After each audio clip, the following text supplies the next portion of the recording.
In today's video, I'm going to show you how to check PowerPoint history.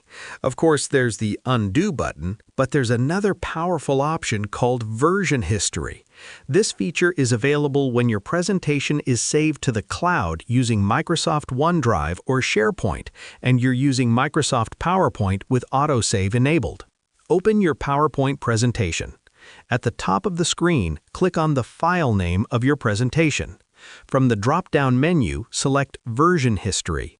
A panel will open on the right-hand side showing the current version and previous versions with timestamps, including when the file was last saved. Now, let's say you've made significant changes. Maybe you added a new slide, edited text, or updated content. Because the file is saved online, PowerPoint automatically saves your updates. If you decide you want to go back, simply click on the file name again and select Version History. Choose an earlier version from the list. You'll have two options: Save a copy, this keeps the older version without affecting your current file, or Restore, this replaces the current version with the selected older version. Important to note, if you choose Restore, any changes made after that version will be removed. Also, if you're collaborating with others, restoring a version will affect the shared document.